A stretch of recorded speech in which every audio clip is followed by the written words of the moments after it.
Why Jew hatred is unique. Hatred of the Jew has been humanity's greatest hatred. While hatred of other groups has always existed, no hatred has been as universal, as deep, or as permanent as antisemitism. The Jews have been the objects of hatred in pagan, religious, and secular societies. Fascists have accused them of being communists, and communists have branded them capitalist.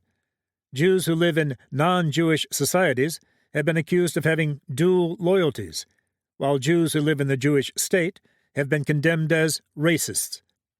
Poor Jews are bullied, and rich Jews are resented. Jews have been branded as both rootless cosmopolitans and ethnic chauvinists. Jews who assimilate have been called a fifth column, while those who stay together spark hatred for remaining separate. Hundreds of millions of people have believed, and in the Arab world many still do, that Jews drink the blood of non-Jews, that they cause plagues and poison wells, that they secretly plot to conquer the world, and that they murdered God. The universality of antisemitism is attested to by innumerable facts, the most dramatic being that Jews have been expelled from so many of the European and Arab societies in which they have resided. Jews were expelled from England in 1290, France in 1306 and 1394, Hungary between 1349 and 1360, Austria in 1421, numerous localities in Germany between the 14th and 16th centuries, Lithuania in 1445 and 1495, Spain in 1492, Portugal in 1497, and Bohemia and Moravia in 1744–45. Between the 15th century and 1772, Jews were not allowed into Russia. When finally admitted there, they were restricted to one area, the Pale of Settlement. Between 1948 and 1967, nearly all the Jews of Algeria, Egypt, Iraq, Syria, and Yemen fled these countries, fearing for their lives. The depth of antisemitism is evidenced by the frequency with which hostility against Jews has gone far beyond discrimination and erupted into sustained violence. In most societies in which Jews have lived, they have at some time been subjected to beatings, torture, and murder solely because they were Jews. In the Russian Empire during the 19th and early 20th centuries, mass beatings and murders of Jews were so common that a word, pogrom, was coined to describe such incidents. And these pogroms were viewed by their anti-Semitic perpetrators as being of such significance that they were equated with the saving of Russia.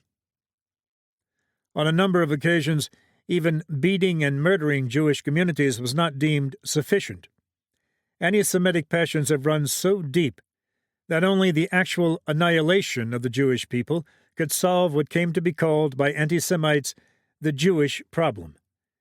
The basic source of ancient Jewish history, the Bible, depicts two attempts to destroy the Jewish people, that by Pharaoh and the Egyptians, Exodus chapter 1 verses 15–22, and that of Haman and the Persians, Book of Esther. While it is true that the historicity of these biblical accounts has not been proven or disproven by non-biblical sources, few would dispute the supposition that in ancient times attempts were made to destroy the Jews. Indeed, the first recorded reference to Jews in non-Jewish sources, the Marnepta Stele, written by an Egyptian king about 1220 BCE, states, "Israel is no more." Jewish writings from the earliest times until the present are replete with references to attempts by non-Jews to destroy the Jewish people. Psalm 83, verse 5, describes the enemies of the Jews as proponents of genocide. "Come, and let us cut them off from being a nation, that the name of Israel may no more be remembered." Just how precarious Jews have viewed their survival is reflected in a statement from the ancient and annually recited Passover Haggadah. "In every generation they rise against us in order to annihilate us." On 3 occasions during the last 350 years, annihilation campaigns have been waged against the Jews. The Khmelnytsky massacres in Eastern Europe in 1648–49, the Nazi German destruction of Jews throughout Europe between 1939 and 1945, and the attempt to eradicate the Jewish state by its enemies. For various reasons, the Khmelnytsky massacres are today not well known among Jews and are virtually unknown among non-Jews. Perhaps the Holocaust tends to overshadow all previous Jewish suffering. Yet without denying the unique aspects of the Nazi Holocaust, there are a number of significant similarities between it and the Khmelnytsky massacres. In both instances, all Jews, including infants, were targeted for murder. The general populaces nearly always joined in the attacks, and the torture and degradation of Jews were an integral part of the murderous procedures. These characteristics are evidenced by the following contemporaneous description of a typical Khmelnytsky massacre. Some of the Jews had their skins flayed off them, and their flesh was flung to the dogs. The hands and feet of others were cut off, and they were flung onto the roadway, where carts ran over them, and they were trodden underfoot by horse. And many were buried alive. Children were slaughtered in their mothers' bosoms, and many children were torn apart like fish. They ripped up the bellies of pregnant women, took out the unborn children, and flung them in their faces. They tore open the bellies of some of them and placed a living cat within the belly, and left them alive thus, first cutting off their hands so that they should not be able to take the living cat out of the belly. And there was never an unnatural death in the world that they did not inflict upon them. The permanence, as well as depth, of antisemitism is attested to by the obsessive attention given to the Jewish problem by anti-Semites throughout history. At one time or another, nearly every major country that has had a large Jewish population has regarded this group, which never constituted more than a small percentage of its population, as an enemy. To the Roman Empire in the 1st century, the European Christian world for over 15 centuries, the Nazi Reich, the Soviet Union, and to the Arabs and much of the Muslim world, the Jews have been, or are regarded, as an insufferable threat. Jews have been perceived as so dangerous that even after their expulsion or destruction, hatred and fear of them remain. The depiction of Jews as ritual murderers of young Christian children in Chaucer's Prioress's Tale and the Canterbury Tales, 100 years after all Jews have been expelled from England, attests to the durability of anti-Semitism. So does the characterization of Jews as usurers who wish to collect their interest in flesh in Shakespeare's The Merchant of Venice, 300 years after the Jews' expulsion. A more recent example was Poland in 1968, when for months the greatest issue for Polish radio, television, and newspapers was the unmasking of Zionists in Poland. Of the 33 million citizens of Poland in 1968, then under communist rule, the Jews numbered about 20,000, or less than 1/15 of 1%. How are the universality, depth, and permanence of anti-Semitism to be explained? Why such hatred and fear of a people who never constituted more than a small minority among those who most hated and feared them? Why, nearly always and nearly everywhere, the Jews? Many answers have been offered by scholars.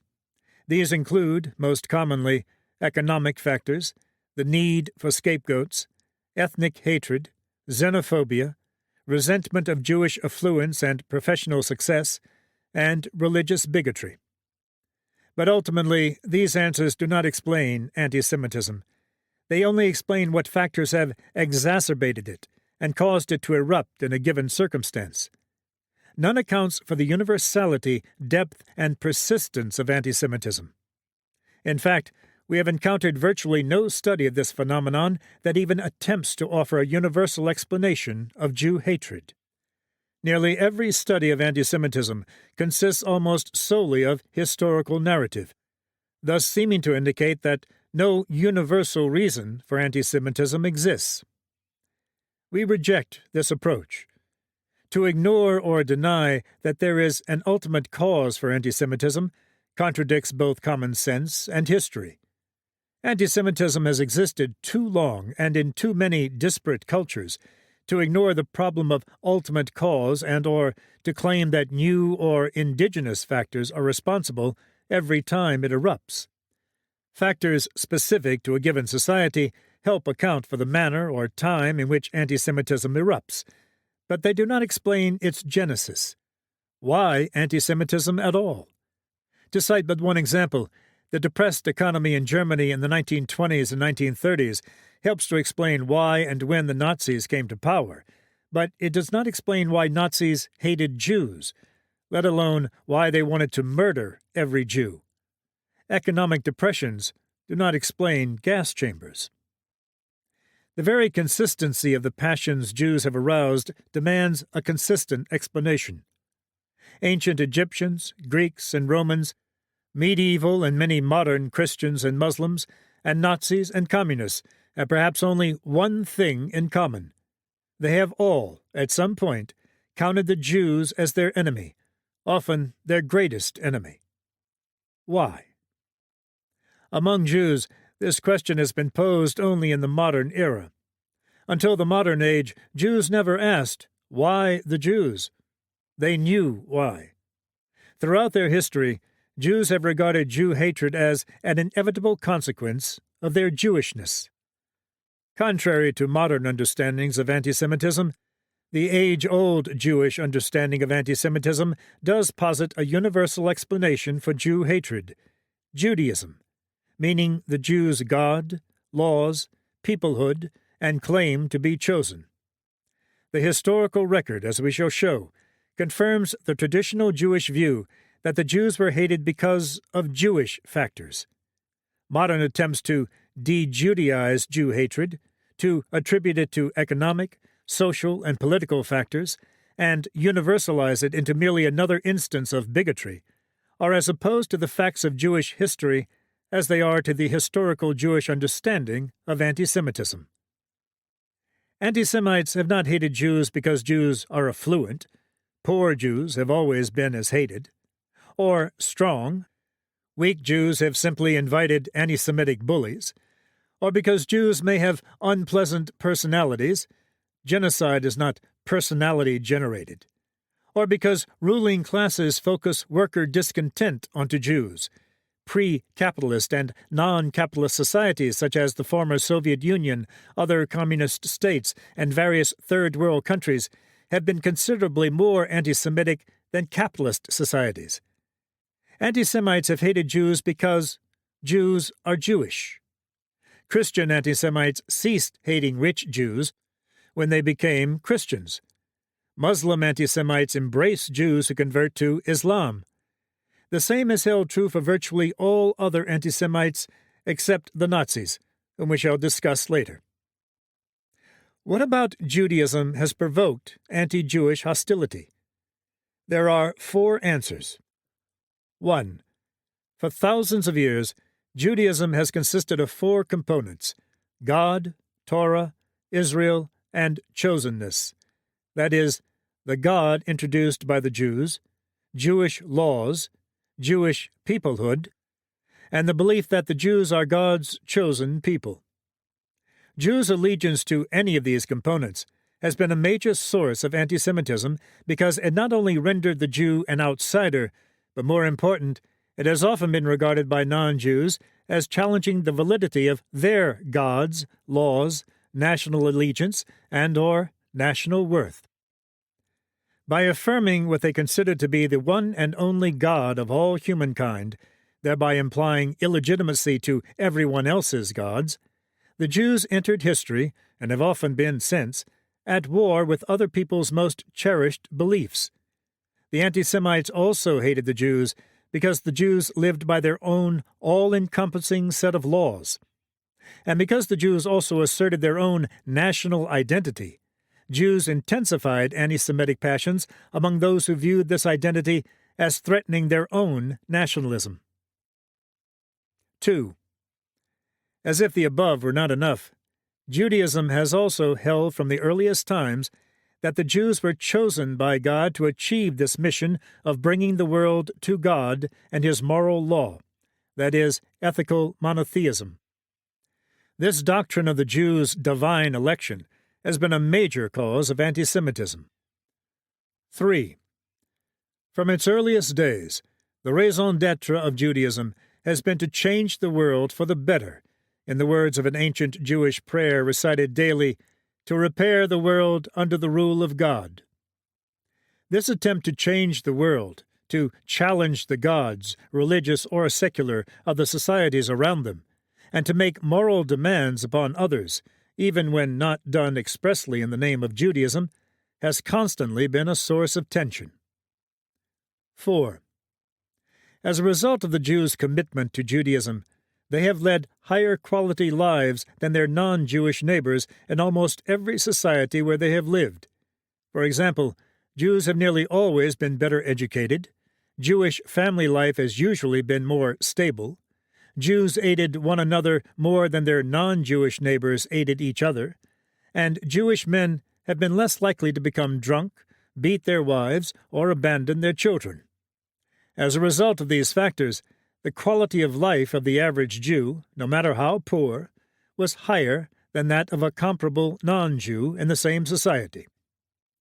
This higher quality of life among Jews, which, as we shall show, directly results from Judaism, has, as one would expect, provoked profound envy and hostility among many non-Jews. Since Judaism is the root cause of anti-Semitism, Jews, unlike victims of racial or ethnic prejudice, could in almost every instance of anti-Semitism, except Nazism, escape persecution. For thousands of years and until today, Jews who abandoned their Jewish identity and assumed the majority's religious and national identity were no longer persecuted. There is one apparent exception to this rule, the Marranos and Conversos of Spain. In the 14th and 15th centuries, Jews who converted to Christianity in Spain were not easily accepted into Catholic society. But this was overwhelmingly due to the circumstances of the Jews' conversions.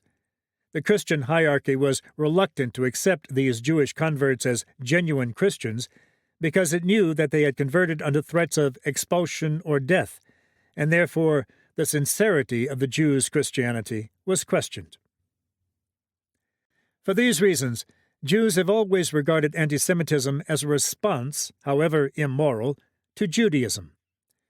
Thus, most Jews until the modern era, and most religious Jews to this day, would describe Jews murdered by anti-Semites not as victims of ethnic prejudice, but as having died al-Kiddush Hashem, that is, as martyrs sanctifying the name of God before the world. Once one understands why Judaism has precipitated anti-Semitism, the unique universality, depth, and permanence of Jew hatred also becomes understandable.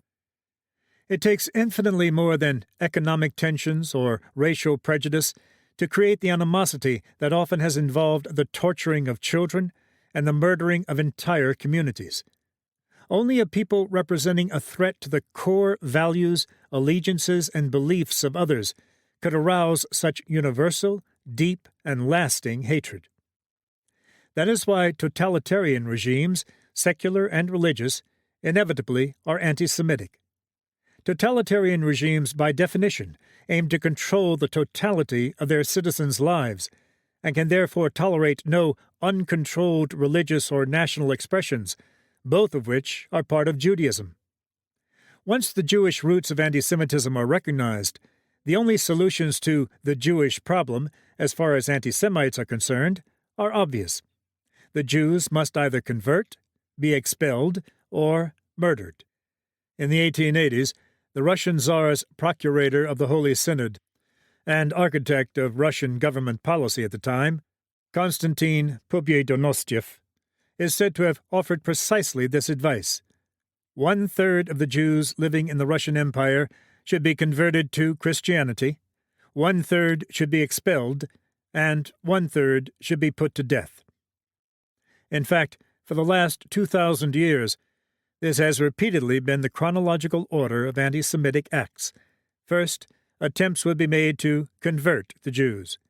When the Jews refused, they were often expelled. And when even expulsion failed to solve the Jewish problem, there remained one final solution, which is precisely the name the Nazis gave to their plan to annihilate the Jews. It is also clear that antisemitism is not ethnic or racial prejudice, though it obviously shares certain features with them. Haters of Jews persecuted them for the same reasons Romans persecuted Christians, Nazis tortured members of the resistance, and communist regimes imprisoned dissidents. In each instance, the group is persecuted because its different beliefs represent a threat to the persecuting group. This hatred must be understood as being very different from a racial or ethnic prejudice. Blacks in America, for example, have been discriminated against because of the physical fact of their blackness, not because of specific black ideas or beliefs. Hatred of blacks is racial prejudice. Blacks cannot stop being black. But in dictatorships, dissidents can stop being dissenters, and a Jew has always been able to, and in general still can, stop being a Jew. Even the major exception to this rule, Nazi antisemitism, confirms the Jewish basis of antisemitism. The Nazis simply maintained that Jews could never really become non-Jews. They believed that no matter how much Jews may consciously attempt to appear and behave like non-Jews, they nevertheless retain the values of Judaism. Nazi anti-Jewish racism emanated from a hatred of Judaism and what Jews represent. Nazi racism is ex post facto. First came the antisemitism, then came the racist doctrine to explain it. Antisemitism is, therefore, as Jews have always regarded it, a response to Jews. The charges often made by antisemites that Jews poison wells, drink human blood, plot to take over the world's governments, or control world finance are hallucinatory. But the roots of antisemitism are not. The real reasons antisemites hate Jews and the accusations they make against them are rarely the same. This is hardly uncommon. When people harbor hatreds, individually or communally, they rarely articulate rationally the reasons for their hatred. We should not be so naive as to regard all anti-Semitic accusations as the reasons for the antisemitism. For example, the modern belief that economic factors cause antisemitism, besides confusing exacerbating factors with causes, grants the accusations of anti-Semites far too much credence. It is analogous to the efforts of some fine historians to determine the historical accuracy of the Christian claim that the Jews killed Jesus because Christian anti-Semites called Jews Christ killers, as if proving one way or another would have ended Christian antisemitism.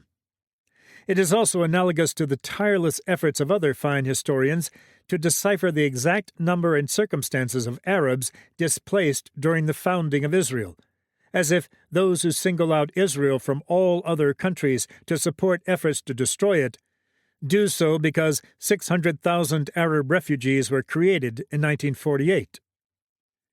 The questions for those wishing to understand the roots of antisemitism are not whether some Jews helped execute a fellow Jew 2,000 years ago, or how great a role Jews played in the German economy, or how many Arabs fled Israel in 1948. The questions are why, to begin with, people hate Jews, and then invent reasons to do so. The answer is Judaism, its distinctiveness and its challenges, and we have offered 4 reasons why this is so.